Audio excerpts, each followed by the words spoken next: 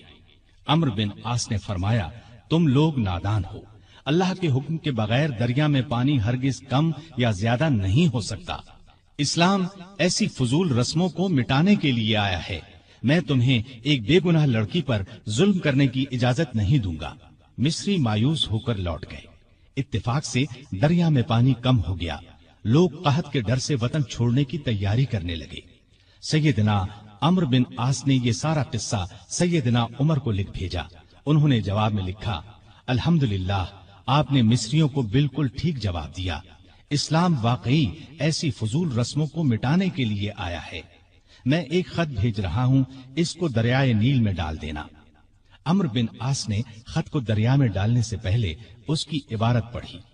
اس کے الفاظ یہ تھے، اے نیل، اگر تو اپنے اختیار سے بہہ رہا ہے تو مت بہہ، اور اگر تو اللہ تعالیٰ کے حکم سے بہہ رہا ہے تو میں اللہ تعالیٰ کے حضور دعا کرتا ہوں کہ وہ تجھے پہلے کی طرح زیادہ پانی کے ساتھ جاری کر دے۔ یہ رقعہ دریا میں ڈال دیا گیا۔ دوسرے دن جب مصر کے لوگ سو کر اٹھے تو انہوں نے اللہ کی قدرت کا عجیب نظارہ دیکھا۔ دریا کا پانی کئی گز اوپر چڑھ گیا تھا، کناروں سے نکل کر ارد گرد کے علاقوں کو سیراب کر رہا تھا۔ اتنا زیادہ پانی اس میں کبھی نظر نہیں آیا تھا۔ یہ نظارہ دیکھ کر ہزارہا مصری مسلمان ہو گئے اور وہ ظالمانہ رسم ہمیشہ کے لیے ختم ہو گئی۔ سیدنا عمر رضی اللہ عنہ کے دور میں اسلامی حکومت 22 لاکھ مربع میل تک پھیل گئی۔ اس میں عرب کے علاوہ عراق، ایران، مصر، فلسطین، بحرین، آرمینیا، آذربائیجان، سیستان وغیرہ بہت سے ملک شامل تھے۔ اتنے بڑے ملک کا انتظام سیدنا عمر نے بہت خوبی سے کیا۔ اسلامی سلطنت کو صوبوں میں تقسیم کر دیا، پھر ہر صوبے کو بہت سے ضلعوں میں تقسیم کیا۔ عام طور پر ایک صوبے میں 10 سے لے کر 20 تک ضلع ہوتے تھے۔ ملک کا انتظام صحابہ کرام رضی اللہ عنہم کے مشورے سے کرتے تھے۔ مشورہ کرنے کے لیے انہوں نے ایک مجلس بنائی۔ اس میں سوجھ بوجھ رکھنے والے بڑے بڑے جلیل القدر صحابہ شامل تھے۔ اس مجلس کو مجلس شورا کہا جاتا تھا۔ اس کے اجلاس مسجد نبوی میں ہوتے تھے۔ ہر صوبے کا ایک گورنر مقرر کیا جاتا تھا۔ خود بالکل سادہ زندگی بسر کرتے تھے۔ یہی ہدایت گورنروں کو تھی۔ عہدے داروں کی نگرانی خود کرتے تھے۔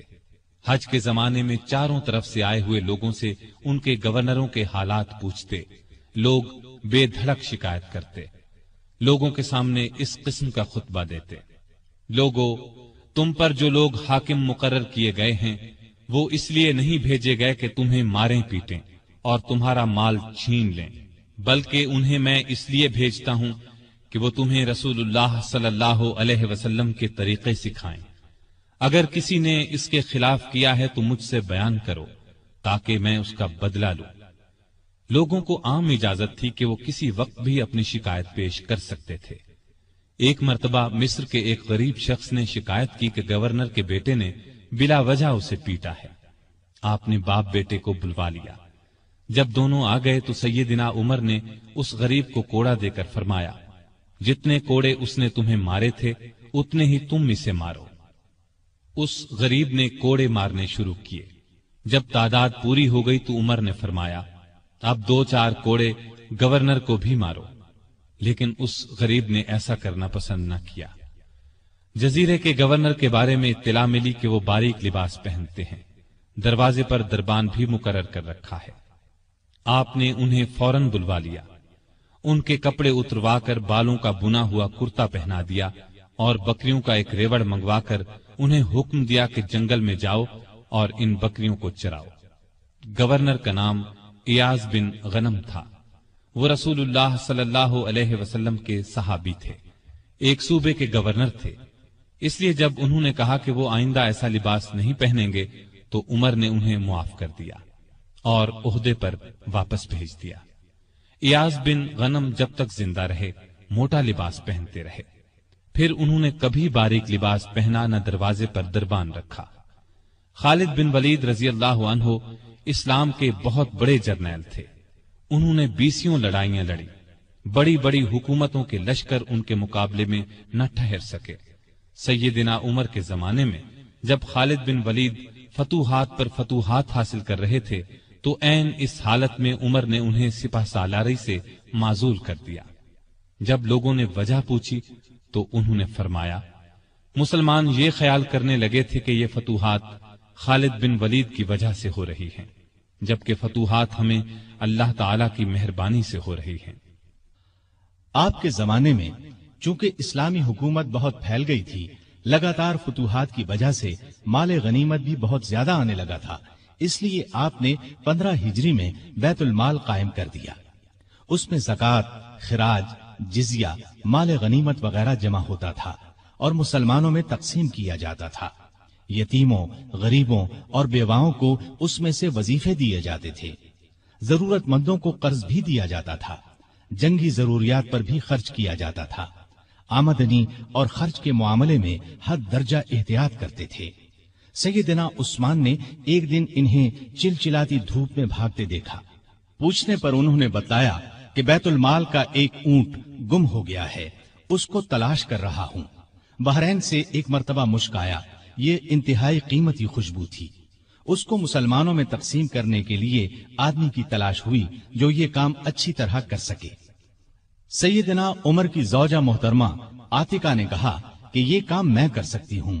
سیدنا عمر نے فرمایا، نہیں، میں تمہیں اس کی اجازت نہیں دے سکتا، اس لیے کہ تمہاری انگلیوں پر جو مشک لگ جائے گا وہ تم اپنے کپڑوں پر لگا لو گی، اس طرح عام مسلمانوں سے زیادہ تمہارے حصے میں آئے گا۔ ایک مرتبہ بیمار ہو گئے، لوگوں نے علاج کے طور پر شہد تجویز کیا۔ بیت المال میں شہد موجود تھا لیکن آپ نے لینا گوارا نہ کیا۔ آخر لوگوں کو جمع کیا گیا، جب سب نے اجازت دے دی تب شہد لیا۔ آپ نے عدل و انصاف کا بہترین نمونہ دنیا کو دکھایا۔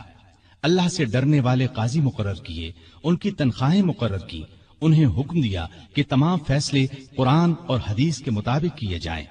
قرآن اور حدیث میں حکم نہ ملے تو جس رائے پر عالموں کا اتفاق ہو اس کے مطابق فیصلہ دیا جائے۔ انہوں نے کوفہ میں شریح کو قاضی مقرر کیا، ان کے فیصلے بہت مشہور ہوئے۔ امیر المومنین کے خلاف بھی فیصلے دے دیتے تھے۔ سیدنا علی نے بھی انہیں اپنے دور میں قاضی کے عہدے پر قائم رکھا۔ قبیلہ غسان کے بادشاہ جبلہ نے اسلام قبول کر لیا۔ وہ حج کرنے کے لیے آیا، اس کی چادر پر ایک غریب بدو کا پاؤں آ گیا۔ اس نے بدو کو زور سے تھپڑ دے مارا، بدو کی ناک کی ہڈی ٹوٹ گئی۔ وہ سیدنا عمر کی خدمت میں حاضر ہو گیا، انصاف کا طلبگار ہوا۔ سیدنا عمر نے جبلہ کو بلا بھیجا، وہ حاضر ہوا تو آپ نے اسے کہا، تم نے اس غریب مسلمان سے زیادتی کی ہے، لہذا بدلہ دو۔ یہ غریب تمہیں اس جگہ تھپڑ مارے گا جس جگہ اس کے منہ پر تھپڑ لگا ہے۔ ہاں، اگر تم اس سے معافی مانگ لو اور یہ معاف کر دے تو اور بات ہے۔ جبلہ نے کہا، مجھے ایک دن کی مہلت دی جائے تاکہ میں غور کر سکوں۔ جبلہ کو ایک دن کی مہلت مل گئی، وہ وہاں سے فرار ہو کر شام چلا گیا اور دوبارہ عیسائی مذہب اختیار کر لیا۔ ایک مرتبہ حج کے موقع پر ایک شخص نے گورنر کی شکایت کی کہ اس نے مجھے بے قصور 100 کوڑے مارے ہیں۔ سیدنا عمر رضی اللہ عنہ نے شکایت درست پائی تو حکم دیا تم بھی اسے 100 کوڑے مارو۔ ایک عیسائی کسان نے شکایت کی کہ اس کے کھیتوں سے مسلمان فوج گزری ہے جس سے اس کا نقصان ہوا ہے۔ آپ نے بیت المال سے اسے 10,000 درہم دینے کا حکم دیا۔ سیدنا عمر فاروق نے عام لوگوں کو منع کر دیا کہ وہ شریعت کے کسی مسئلے پر اپنا فیصلہ دیں۔ اس کام کے لیے انہوں نے فتوے جاری کرنے کا محکمہ قائم کیا۔ فتوے دینے والے بزرگوں کے نام یہ ہیں: سیدنا عثمان، سیدنا علی، سیدنا عبد الرحمن بن عوف، سیدنا ابی بن قعب، سیدنا معاذ بن جبل، سیدنا زید بن ثابت، سیدنا ابو درداء، سیدنا ابو ہریرہ رضی اللہ تعالی عنہم۔ سیدنا عمر رضی اللہ تعالی عنہ نے پولیس کا محکمہ قائم کیا۔ رعایا کی خبر گیری رکھنے کے لیے راتوں کو گشت لگایا کرتے تھے۔ ملک شام کے سفر سے لوٹ رہے تھے کہ ایک بڑھیا نظر آئی۔ اس سے پوچھا کہ بڑی بھی عمر کے بارے میں کچھ معلوم ہے؟ وہ بولی ہاں، سنا ہے شام گیا ہوا ہے، اللہ اس سے سمجھے، آج تک اس نے مجھے پھوٹی کوڑی تک نہیں دی، اسے معلوم نہیں میں کتنی تنگی سے گزارا کر رہی ہوں۔ سیدنا عمر نے یہ سن کر فرمایا بڑی بھی تم نے جا کر عمر کو اپنا حال بتایا؟ بڑھیا نے کہا اگر اسے رعایا کا حال معلوم نہیں تو خلافت کیوں کرتا ہے؟ سیدنا عمر فاروق رضی اللہ عنہ یہ سن کر رو پڑے۔ پھر اس سے پوچھا تم کیا لے کر عمر کو معاف کر سکتی ہو؟ اس نے کہا اگر مجھے 25 دینار مل جائیں تو معاف کر دوں گی۔ آپ نے اسی وقت اسے 25 دینار دے دیے۔ وہ خوش ہو کر دعائیں دینے لگی، اللہ عمر کو معاف کرے، اس پر اپنی رحمت نازل کرے۔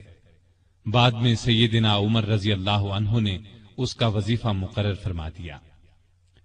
ایک رات گشت کے دوران میں چند بچوں کے رونے کی آواز سنی۔ معلوم ہوا کہ بچے بھوکے ہیں اور ماں نے انہیں بہلانے کے لیے ہانڈی میں صرف پانی ڈال کر آگ جلا رکھی ہے۔ آپ اسی وقت خادم اسلم کے ساتھ بیت المال گئے، آٹا، گوشت، گھی اور کھجوریں نکال کر خادم سے فرمایا یہ تمام چیزیں میری کمر پر رکھ دو۔ اسلم نے عرض کیا آپ کیوں تکلیف کرتے ہیں، میں اٹھا لیتا ہوں۔ آپ نے فرمایا نہیں، قیامت کے دن میرا بوجھ تم نہیں اٹھاؤ گے۔ پھر سب چیزیں اپنی کمر پر لاد کر لائے، خود کھانا تیار کیا، خود چولہا پھونکا، کھانا تیار ہونے پر اپنے سامنے بچوں کو کھلایا۔ انہوں نے پیٹ بھر کر کھایا، پھر اچھلنے کودنے لگے۔ سیدنا عمر انہیں اچھلتے کودتے دیکھتے اور خوش ہوتے رہے۔ عورت نے ان سے کہا اللہ تمہیں نیک بدلہ دے، امیر المؤمنین بننے کے لائق تو تم ہو نہ کہ سیدنا عمر۔ سیدنا عمر فاروق رضی اللہ عنہ یہ سن کر مسکرائے، پھر واپس مدینہ آئے اور اس عورت کا وظیفہ مقرر کر دیا۔ ایک روز شام کے وقت مدینے کے باہر ایک قافلہ اترا۔ سیدنا عمر نے عبد الرحمن بن عوف رضی اللہ عنہ کو ساتھ لیا اور رات بھر قافلے کا پہرا دیتے رہے۔ ایک قافلے میں ایک ننھے بچے کو روتے دیکھا تو اس کی ماں پر ناراض ہوئے کہ بچے کو دودھ کیوں نہیں پلاتی۔ وہ آپ کو پہچانتی نہیں تھی، کہنے لگی امیر المؤمنین نے حکم دیا ہے کہ جب تک بچے ماں کا دودھ پیتے رہیں بیت المال سے ان کا وظیفہ مقرر نہ کیا جائے۔ میں اس کا دودھ چھڑا رہی ہوں تاکہ وظیفہ لگ جائے۔ یہ ہے اس کے رونے کی وجہ۔ سیدنا عمر یہ سن کر روئے، پھر اعلان کر دیا کہ جس دن کوئی بچہ پیدا ہوگا اس کا وظیفہ اسی دن سے مقرر ہو جائے گا۔ ایک مرتبہ لوگوں کو کھانا کھلا رہے تھے، ایک شخص کو بائیں ہاتھ سے کھانا کھاتے دیکھا۔ نزدیک جا کر اس سے کہا دائیں ہاتھ سے کیوں نہیں کھاتے؟ اس نے کہا میرا دائیں ہاتھ موتا کی لڑائی میں کٹ گیا تھا۔ یہ سن کر سیدنا عمر رونے لگے، اس کے پاس بیٹھ گئے اور بولے افسوس، تمہیں وضو کون کراتا ہوگا؟ پھر اس کی خدمت کے لیے ایک خادم دیا اور ضرورت کی چیزیں اس کے گھر بھجوائیں۔ ایک رات گشت کے دوران میں ایک عورت کی آواز سنی۔ وہ اپنی بچی سے کہہ رہی تھی، دودھ میں پانی ملا دے۔ بیٹی نے یہ سن کر کہا، ماں، امیر المؤمنین کا حکم ہے کوئی دودھ میں پانی نہ ملائے۔ ماں نے یہ سن کر کہا، باتیں نہ بنا، پانی ملا۔ امیر المؤمنین کون سا دیکھ رہے ہیں؟ لڑکی نے کہا، امیر المؤمنین تو نہیں دیکھ رہے، مگر اللہ تو دیکھ رہا ہے۔ سیدنا عمر نے ماں بیٹی کی یہ گفتگو سنی تو اپنے خادم سے کہا، اس گھر کو اچھی طرح پہچان لو۔ دوسرے دن ان کے بارے میں پتہ کروایا۔ انہیں لڑکی کی ایمانداری اس قدر پسند آئی کہ اپنے بیٹے عاصم کے لیے رشتہ مانگ لیا۔ اس طرح یہ شادی ہوئی۔ بنو امیہ کے عمر بن عبدالعزیز رحمت اللہ علیہ اسی خاتون کے نواسے تھے۔ انہیں عدل و انصاف، سادگی، پرہیزگاری کی وجہ سے دوسرا عمر کہا جاتا ہے۔ ان کا دور بہترین دور ہوا۔ مدینے کی ایک بے سہارا اندھی عورت کے گھر کی صفائی امیر المومنین خود کیا کرتے تھے۔ رسول اللہ صلی اللہ علیہ وسلم کے ایک صحابی سعید بن یربوع کی آخری عمر میں بینائی جاتی رہی۔ ان کے لیے ایک خادم مقرر کیا جو انہیں مسجد تک لاتا تھا۔ راستہ چلتے ایک عورت نے سیدنا عمر فاروق کو روک لیا اور کہا، میں رسول اللہ صلی اللہ علیہ وسلم کے صحابی خفاف بن ایما کی بیٹی ہوں۔ شوہر فوت ہو گیا ہے، چھوٹے چھوٹے بچے ہیں، کوئی زمین بھی نہیں ہے۔ بچوں کو گھر میں چھوڑ کر محنت مزدوری بھی نہیں کر سکتی کہ بچوں کو کوئی نقصان نہ پہنچ جائے۔ حضرت عمر نے اس کی پوری بات توجہ سے سنی اور فرمایا، تم تھوڑی دیر یہیں ٹھہرو۔ یہ کہہ کر گھر گئے۔ واپس لوٹے، ایک موٹے تازے اونٹ پر بہت سا سامان لدا ہوا ساتھ لائے۔ اس پر کپڑے اور نقد رقم بھی تھی۔ اس عورت سے فرمایا، یہ اونٹ لے جاؤ، جب ختم ہو جائے تو بتا دینا۔ جہاد پر جانے والے مسلمانوں کے گھر والوں کا بہت خیال رکھتے تھے۔ ان کے گھروں میں جا کر ان کی عورتوں سے کہتے، تمہیں بازار سے کچھ منگوانا ہو تو میں لا دیتا ہوں۔ بیوہ عورتوں کا پانی بھر دیتے۔ مجاہدین کے خط آتے تو یہ خط خود ان کے گھروں میں پہنچاتے، ان سے جواب لے کر مجاہدین کو بھجواتے۔ بیت المال سے حاجت مندوں کو دیتے۔ راستوں میں چوکیاں بنوائیں تاکہ رستے محفوظ ہو جائیں۔ شہروں میں مہمان خانے بنوائے۔ ملک میں جگہ جگہ نہریں کھدوائیں جن سے آپاشی آسان ہو گئی۔ سڑکیں اور پل بنوائے۔ نئے شہر بسائے۔ قریباً 4000 مسجدیں تعمیر کروائیں۔ حرم کعبہ کو وسیع کروایا۔ مسجد نبوی کو وسیع کروایا۔ مردم شماری کا نظام رائج کیا۔ سکہ جاری کیا۔ سن ہجری قائم کیا۔ جنگوں کا سلسلہ بڑھا تو فوجی نظام قائم کیا۔ فوجیوں کی تنخواہیں مقرر کی۔ مجاہدین کے بیوی بچوں اور غلاموں کے لیے وظیفے مقرر کیے۔ فوج کو 2 حصوں میں تقسیم کیا۔ ایک باقاعدہ فوج جو ہمیشہ محاذوں پر رہتی تھی، دوسری رضاکار فوج۔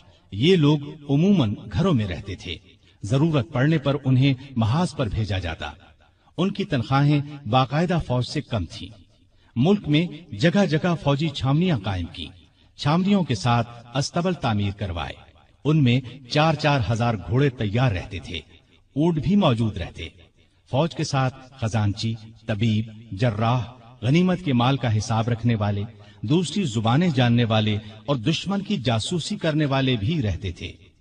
فوج کی تعلیم کا بھی انتظام کیا۔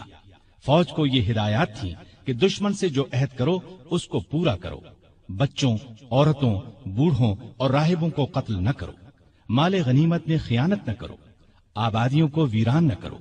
پھلدار درختوں کو نہ کاٹو۔ جو لوگ جنگ میں قیدی بنا لیے جائیں انہیں ان کے قریبی رشتہ داروں سے جدا نہ کرو۔ لڑائی میں مارے جانے والوں کے ہاتھ پاؤں، ناک کان نہ کاٹو۔ قرآن اور حدیث کی تعلیم عام کر دی۔ سیدنا عمر خود بہت بڑے فقیہ تھے۔ انہوں نے تمام علاقوں میں فقیہ مقرر کیے۔ لوگ ان سے دینی مسائل پوچھتے تھے۔ ان کے زمانے میں اسلام کی بہت اشاعت ہوئی۔ غیر مسلموں سے اچھے سلوک کی وجہ سے بھی اسلام بہت تیزی سے پھیلا۔ انصاف کا دامن کسی قیمت پر نہیں چھوڑتے تھے۔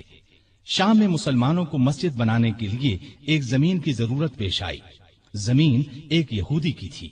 مسلمانوں نے زمین اس سے خریدنا چاہی لیکن یہودی نے انکار کر دیا۔ مسلمانوں نے زبردستی زمین پر قبضہ کر کے مسجد بنا لی۔ یہودی نے سیدنا عمر سے شکایت کی۔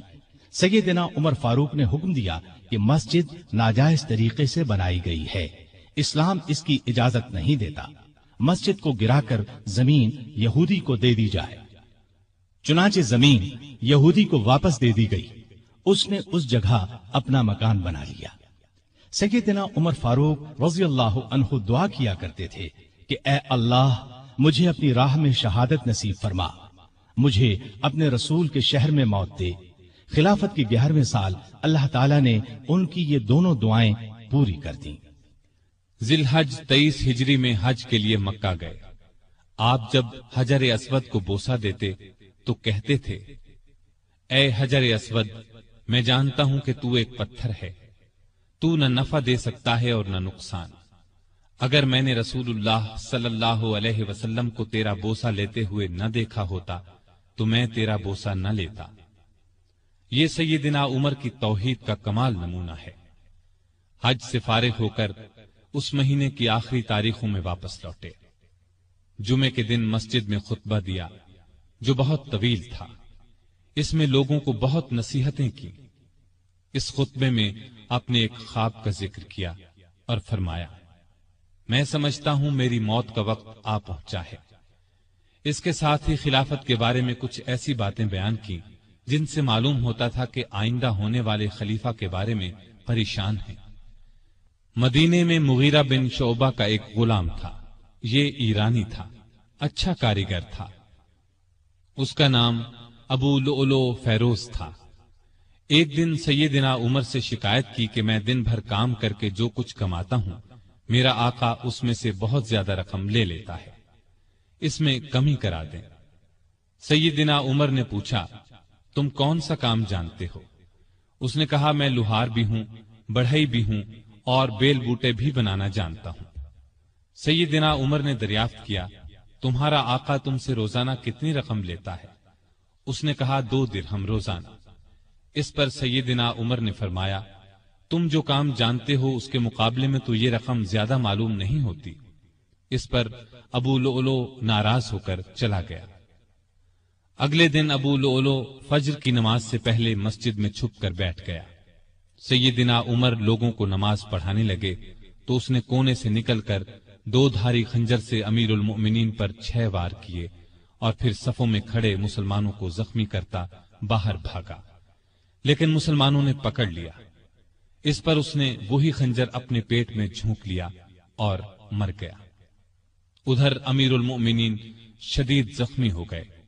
انہوں نے عبد الرحمن بن عوف رضی اللہ عنہ کا ہاتھ پکڑ کر اپنی جگہ کھڑا کر دیا، خود زمین پر گر پڑے۔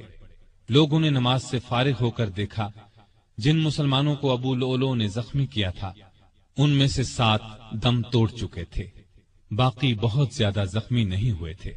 البتہ سیدنا عمر کی حالت نازک تھی۔ ایسے میں انہوں نے عبداللہ بن عباس سے پوچھا، مجھے کس نے مارا ہے؟ انہوں نے بتایا، مغیرہ بن شعبہ کے غلام ابو لؤلؤ نے۔ یہ سن کر فرمایا، اللہ کا شکر ہے، میری موت کسی ایسے شخص کے ہاتھ سے نہیں ہوئی جو اسلام کا دعویٰ کرتا ہو۔ لوگ انہیں اٹھا کر گھر لائے، دودھ پلایا گیا تو وہ زخموں کے راستے باہر آ گیا۔ اب سب کو یقین ہو گیا کہ امیر المؤمنین کا آخری وقت آ پہنچا ہے۔ لوگ غم سے نڈھال ہو گئے، ان سے ملنے کے لیے آنے لگے۔ ایک نوجوان ایسے میں ملنے آیا، اس نے کہا، اے امیر المؤمنین، آپ اللہ کی بشارت سے خوش ہو جائیں، آپ ان اصحاب میں سے ہیں جو بہت پہلے اسلام لائے اور رسول اللہ کے ساتھی بنے، خلیفہ بنائے گئے تو آپ نے انصاف سے کام لیا، پھر آخر آپ کو شہادت نصیب ہو گئی۔ یہ سن کر سیدنا عمر نے فرمایا، اے بھتیجے، اللہ کرے یہ چیزیں میرے گناہوں کے برابر برابر ہی ہو جائیں، مجھے کوئی عذاب ہو نہ ثواب۔ مطلب ان کے کہنے کا یہ تھا کہ بس عذاب سے بچ جاؤں۔ وہ نوجوان واپس جانے لگا تو سیدنا عمر فاروق رضی اللہ عنہ کی نظر اس کی چادر پر پڑی جو زمین کو چھو رہی تھی۔ اس نازک حالت میں بھی انہیں شریعت کا اس قدر پاس تھا کہ فرمایا، اس نوجوان کو واپس بلاؤ۔ اسے واپس ان کے سامنے لایا گیا تو فرمایا، اے بھتیجے، اپنا تہبند اونچا باندھو۔